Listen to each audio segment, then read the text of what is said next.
Oke, baik. Dalam kesempatan hari ini ketemu lagi bersama saya ya.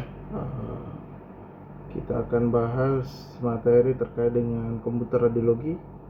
Ini materi yang pertama ini terkait dengan aplikasi komputer pada pencitraan digital. Kita langsung saja. Aplikasi di komputer di radiologi ini merupakan sebuah kontrol ya, di mana aplikasi ini difungsikan pada komputer khusus yang biasa digunakan untuk mengontrol sebuah sistem di ruang radiografi atau fluoroskopi ya, untuk digunakan sebagai pengaturan processing film dan editing radiografi.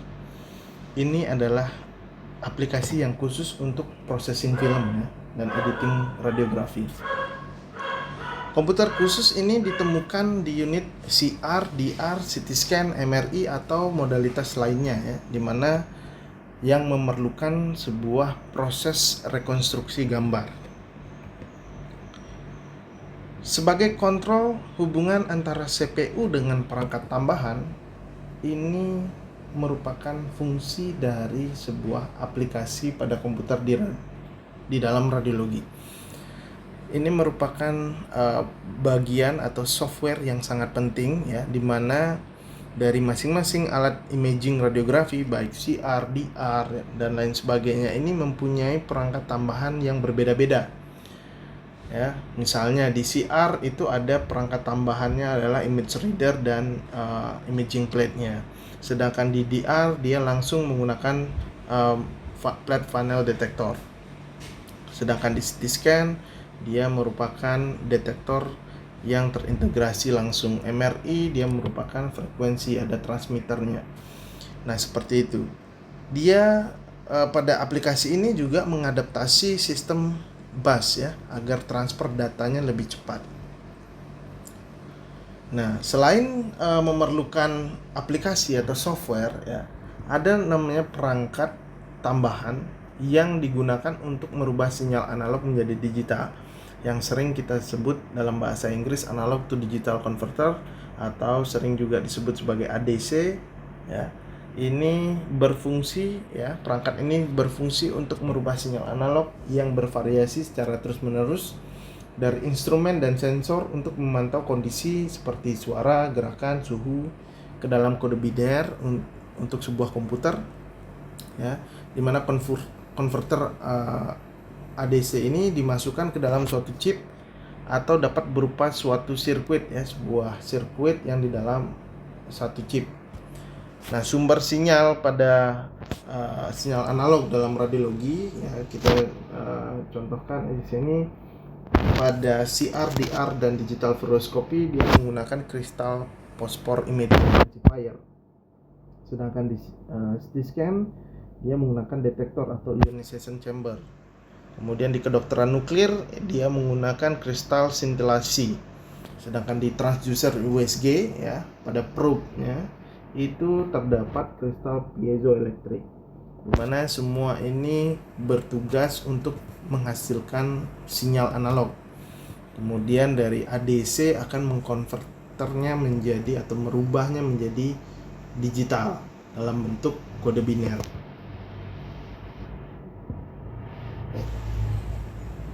Nah, proses menjadi digital ya atau angka-angka biner ini sering disebut dengan digitization atau digitasi ya. Digitasi ini untuk merubah gambar atau sinyal menjadi kode digital dengan proses scanning, tracing, grafik tablet atau menggunakan perangkat konversi dari analog ke digital. Sinyal yang tercipta ini tergantung dari tingkat atenuasi atau tinggi atau rendahnya ya. Jadi semakin tinggi angkanya juga semakin meningkat, seperti itu contohnya. Komponen dari ADC yang pertama itu adalah komparator ya, dimana dia bertugas pembanding antara dua arus atau sinyal yang masuk, lalu meneruskan yang lebih besar sebagai output. Jika 1 maka dia lebih besar, jika 0 maka dia kecil.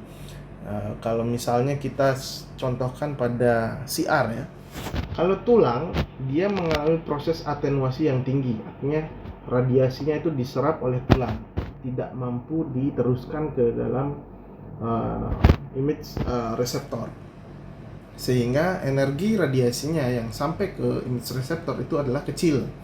Jadi nilai konversinya atau nilai yang dimasuk ke dalam ADC itu adalah 0. Namun seperti udara contohnya, radiasinya full akan diteruskan tanpa melalui proses atenuasi.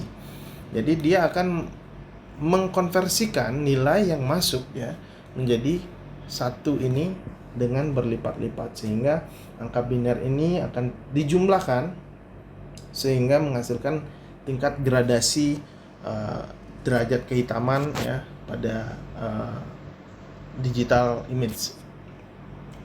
Dalam elektronik, komparator adalah perangkat yang membandingkan dua tegangan atau arus yang mengalihkan outputnya untuk menunjukkan mana yang lebih besar ya, seperti yang tadi saya jelaskan. Parameter dari ADC ya, ini ada 3 parameter ya. Yang pertama adalah digitation depth. Ini akan menghasilkan jumlah bit yang dihasilkan dari bilangan biner ya. Seperti yang tadi saya katakan, dijumlahkan nilai dari sinyal yang masuk ya.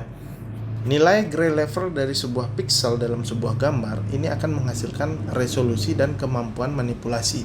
Jadi proses editing, pengaturan kontras dan densitas pada CR, DR dan lain sebagainya itu berasal dari parameter digitation depth. Yang kedua, ini adalah dynamic range, di mana dynamic range ini adalah rentang cakupan arus atau sinyal input dari hasil digital output. Nah, range ini akan menghasilkan hasil dari luasan dari hasil pemeriksaan. Dan kombinasi dari keduanya ini akan menghasilkan kontras dan latitude dalam sebuah radiografi. Yang ketiga adalah digitation rate, di mana ini adalah waktu yang dibutuhkan untuk mengubah data dari analog menjadi data digital.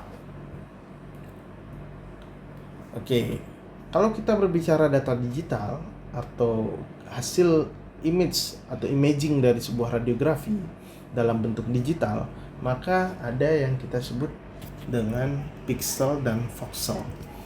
Pixel ini adalah singkatan dari picture element dan voxel adalah volume element, di mana pixel ini menggambarkan untuk gambar 2 dimensi, sedangkan voxel di sini akan muncul pada gambar 3 dimensi.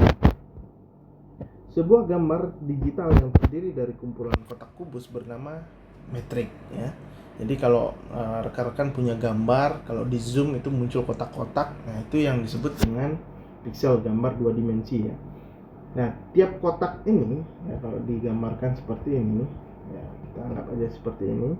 Nah, kotak ini adalah pixel-pixel, sedangkan kumpulan dari kotak-kotak ini namanya metrik. Sedangkan kotak yang ini adalah pixel.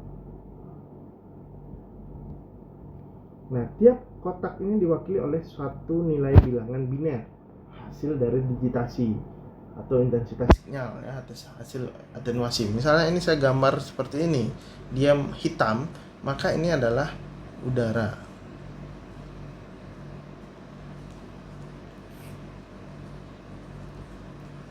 Ya, kalau dia putih bisa jadi ini tulang.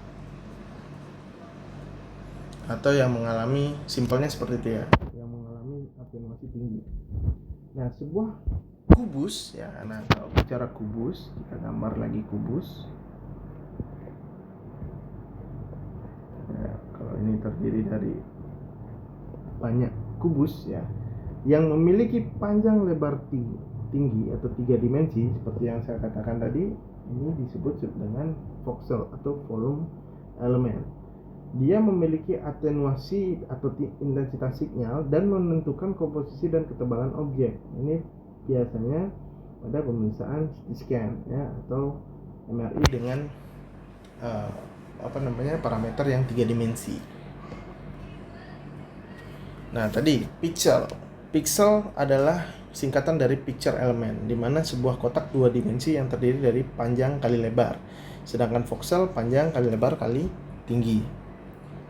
Semakin banyak piksel yang terkandung, ya, metrik akan semakin besar. Otomatis resolusinya akan naik.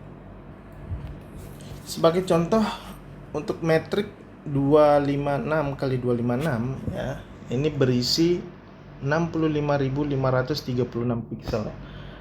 Jumlah ini juga akan ada jumlah datanya, ya. Setiap satu piksel ada datanya yang dijumlahkan. Sedangkan kalau metrik ukuran 512 kali 512 ini berisi 262.144 data. Jadi ukuran lapangan objek, ya, misalnya hasil radiografi CR dengan menggunakan kaset 18 kali 24 ini berbeda dengan metrik, ya. Ini tidak sama, ya. Ini saya pastikan ini tidak sama. Nah, ini contohnya, ya. Di Gettysburg Deep ini ada volume pixel, volume elemen yang di sebelah kanan, sedangkan yang sebelah kiri adalah pixel. Ini adalah perbandingan gambar atau simulasi antara pixel dan voxel. Nah, berikutnya aplikasi dalam sebuah komputer radiologi ada suatu komponen yang disebut dengan array processor. Di mana array processor di sini kalau dicontohkan, ya, sebuah metrik dengan ukuran 512 kali 512, ya. Metrik yang dibuat dalam 30 fps video atau 30 frame per second, ADC harus dapat melakukan proses 10⁻⁷ digitasi per detik. Nah, prosesor yang digunakan untuk menangani pekerjaan ini, ya, dengan cepat itu kita sebut sebagai array processor, di mana array processor ini merupakan sebuah prosesor yang digunakan untuk tujuan khusus. Kalau saya contohkan yang simple, ya, anak-anak yang suka main gaming, ya, biasanya kita harus melihat gaming komputer, ya, khususnya ada VGA, ada memori dan lain sebagainya yang memiliki nilai grafik yang tinggi untuk VGA misalnya. Nah, VGA tersebut itu kita bisa sebut sebagai array processor karena dia dibuat khusus untuk menangani kerjaan yang khusus. VGA dibuat untuk menangani grafiknya. Jadi untuk menampilkan hasil tampilan di layar monitor yang dengan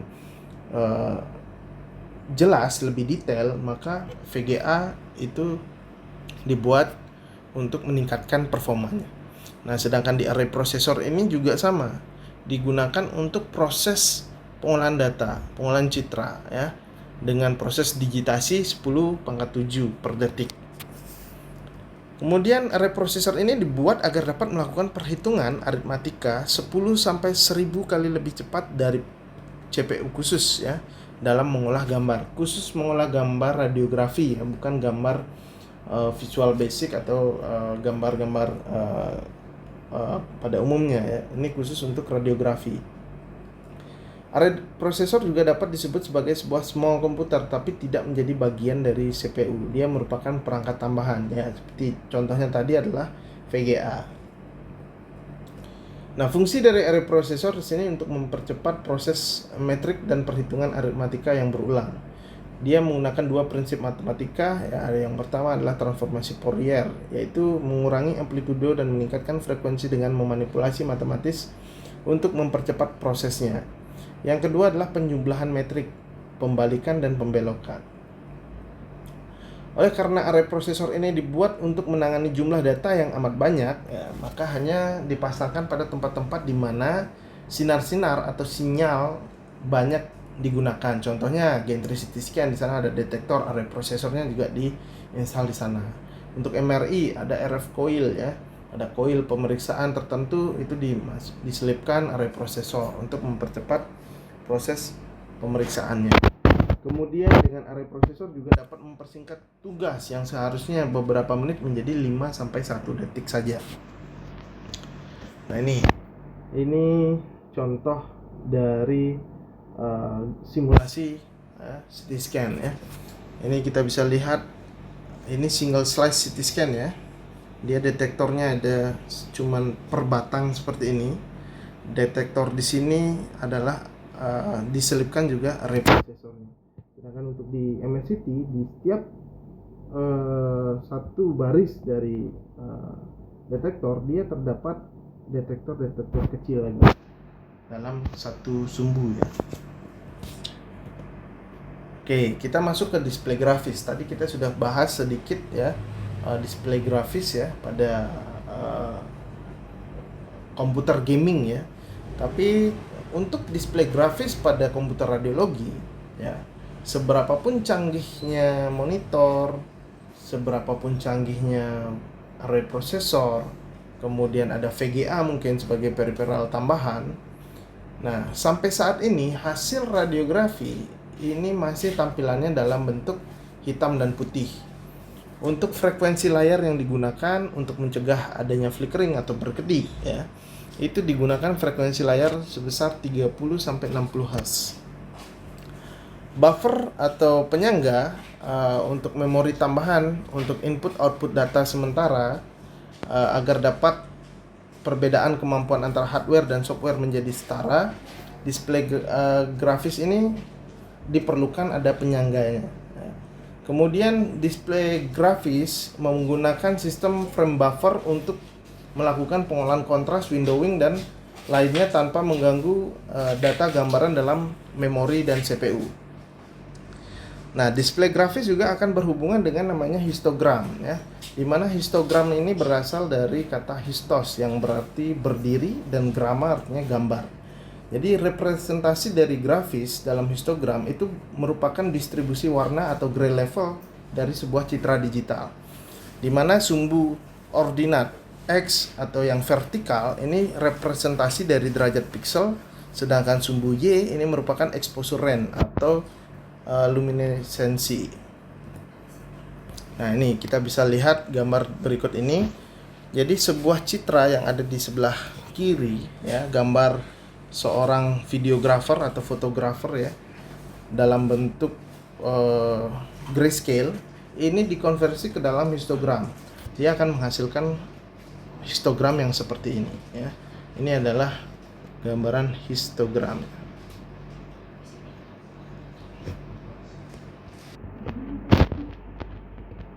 Oke, selanjutnya kita bahas terkait dengan aplikasi di dalam citra digital ya. Nah, dalam radiografi konvensional mungkin kita kenal dengan adanya kontras dan densitas. Nah, sebutan lain dari kontras dan densitas di dalam citra digital baik CR, DR, CT scan, MRI ya. Ini kita sebut kalau kontras, untuk MRI bukan kontras dan densitas lagi ya, tapi dia intensitas. Nah, untuk di kontras ini kita sebut sebagai window width atau lebar step ya, atau kontras ya. Sedangkan densitas ini sama dengan window level. Jadi window width ini adalah kontras, window level adalah densitas. Dalam CT scan ya, tingkat kehitaman ini juga berbeda namanya, yang kita kenal dengan Hounsfield unit atau HU. Nilai HU air, nilai HU tulang, jaringan itu ada nilainya dalam CT scan. Tingkat kehitaman juga tergantung pada bit komputer ya, dimana bit komputer ini adalah 2 pangkat N. Semakin tinggi bit maka bervariasi derajat kehitamannya. Contoh, pada komputer 10 bit ini sama dengan 2 pangkat 10, yaitu 1024 gray level. Terdapat 1024 gray level yang ada di dalam sebuah citra atau bit komputer. Oke, kita lanjut ke digital image processing. Nah, karena menggunakan sistem komputer ya, gambar digital ini dilambangkan oleh sekelompok nomor ya. Ini berdasarkan angka-angka biner yang diolah. Ini dimanipulasi melewat operasi matematis, kemudian kelebihannya ini merupakan digital processing ya. Jadi kelebihan dari digital processing, dia merupakan proses manipulasinya berdasarkan operasi matematis. Angka biner yang dijumlahkan menjadikan nilai gray level ya, itu merupakan proses dari digital image. Di mana kelebihan dari digital processing di sini, kita bisa melihat contrast enhancement, image enhancement, subtraction technique, magnification tanpa kehilangan data aslinya. Jadi kita bisa melakukan subtraction technique ya, sedangkan dulu di era konvensional teknik subtraksi itu kita perlu melakukan processing di kamar gelap yang cukup memakan waktu ya. Sedangkan di digital image processing dalam membuat masking film itu tinggal satu klik saja sudah menjadikan gambaran tersebut menjadi subtraction ya, atau disubtract. Oke, kita bahas yang pertama, contrast enhancement. Ini diperoleh melalui windowing atau window width, window level ya. Di mana window width ini merupakan rentang densitas dari sebuah gambar. Sedangkan narrow window ini akan menghasilkan high contrast, di mana dengan cara menaikkan kontras dari sebuah gambar. Jika menaikkan window width, maka lebih banyak akan memunculkan gray level atau latitude yang dihasilkan atau memunculkan grayscale gambar ini akan lebih lebar. Jika gambar lebih lebar, maka kontrasnya akan rendah. Nah, dalam CT scan narrow window ini sangat cocok untuk kasus SNH emboli atau ischemic ya, pada kasus-kasus stroke ya. Nah, perbedaan densitas ini sangat diperlukan agar batas lesinya jelas, perdarahan dan lain sebagainya. Apakah ini darah hasil dari perdarahan atau pecahnya pembuluh darah di dalam otak, atau ini lesi atau jaringan gitu ya. Nah, kekurangan dari narrow window ini akan menghasilkan image noise. Image noise dan densitas di luar batas narrow ini akan hilang. Itu adalah contrast enhancement. Nah, sedangkan image enhancement ini adalah rekonstruksi yang diperoleh menggunakan digital processing melalui filtering ya. Mungkin teman-teman di sini pernah melakukan filtering ya pada fotonya masing-masing ya, kalau mau diupload di Instagram atau Facebook gitu ya.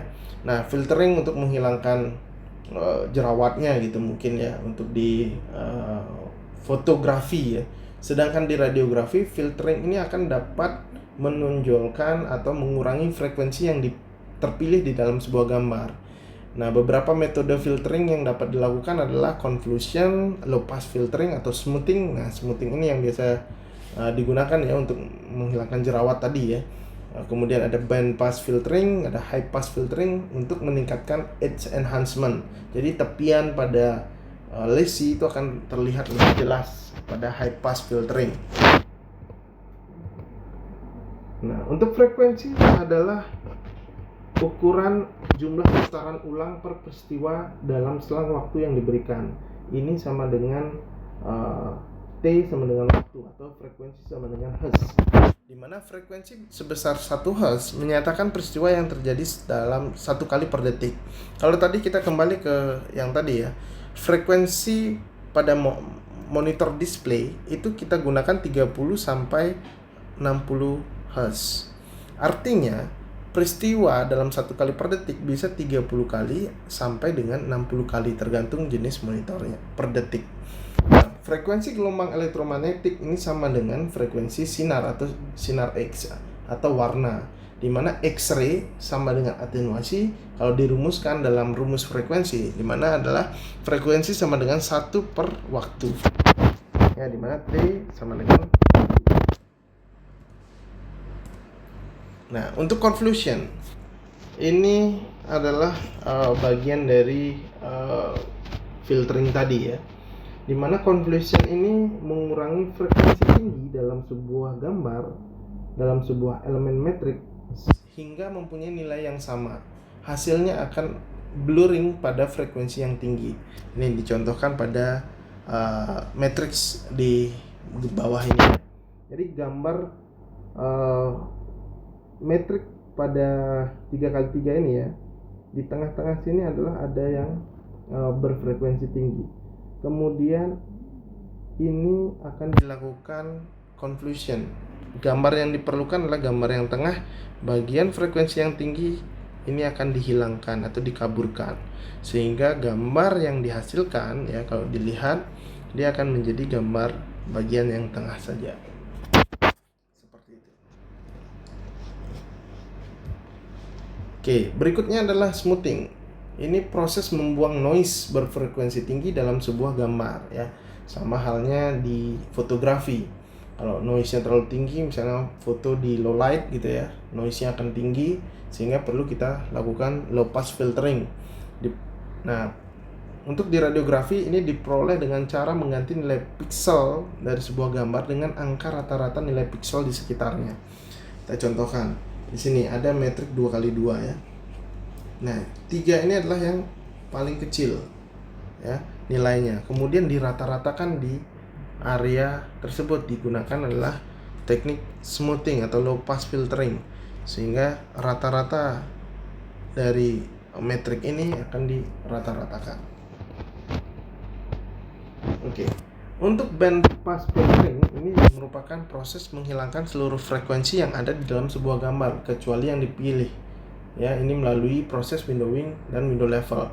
Misalnya kita mau CT scan kepala, kemudian kita mau melakukan window bone. Jadi seluruh frekuensi yang ada di dalam sebuah gambar yang tidak berhubungan dengan tulang, maka dia akan dihilangkan sehingga menghasilkan gambar tulangnya saja. Atau mungkin sebaliknya, ingin foto CT scan torak, hasil CT scan torak ingin kita gunakan window lung gitu ya, atau kita mau lihat paru-parunya saja, maka yang akan muncul adalah gambaran dari parunya saja. Kemudian yang berikutnya adalah enhancement atau high pass filtering. Ini merupakan memperjelas tepi dari ujung dari sebuah gambar ya, sehingga terciptanya citra yang berkontras tinggi atau high contrast. Seperti yang saya katakan, misalnya di sini ada sebuah tumor gitu ya, misalnya di pinggiran sini dia akan tepiannya akan lebih jelas, memberikan detail high contrast yang lebih tinggi.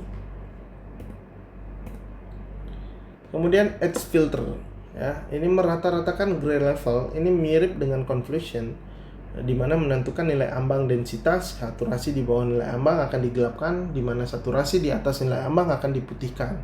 Untuk gambaran yang dihasilkan ini memiliki kontras yang tinggi, berbatas jelas, dan memunculkan detail dari objek-objek yang kecil.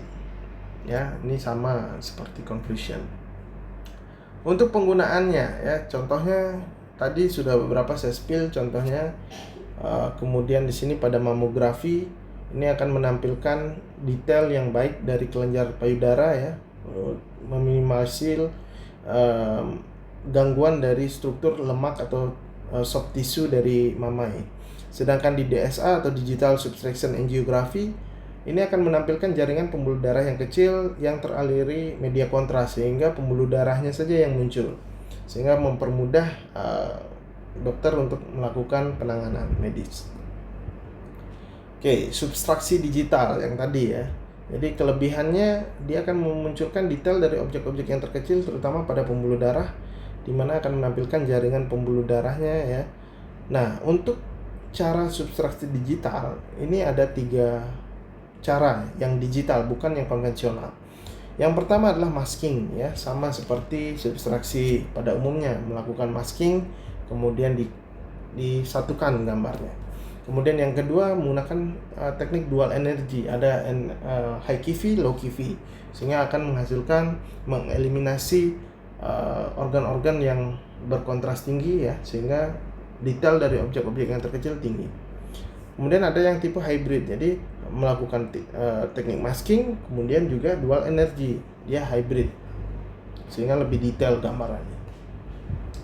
Oke, masking atau topeng ya, atau Scott radiograph ya, ini merupakan panduan ya.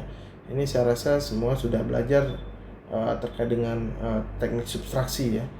Oke, substraksi adalah proses menumpukan Scott dengan post kontras dengan menghasilkan gambar blood vessel-nya saja, jadi pembuluh darahnya saja. Untuk kekurangannya, pergerakan pasien akan mengacaukan proses substraksi. Untuk solusinya, kita melakukan proses pengaturan pada TID atau time interval difference. Time interval difference adalah masking dan post kontras dibuat serial, misalnya 15 fps dengan waktu 4 detik. Ini disimpan dalam memori. Kedua serial tersebut akan disubstraksi lewat kinerja dari komputer, misalnya masking 1, frame 2, masking 2 dengan frame 4, dan seterusnya.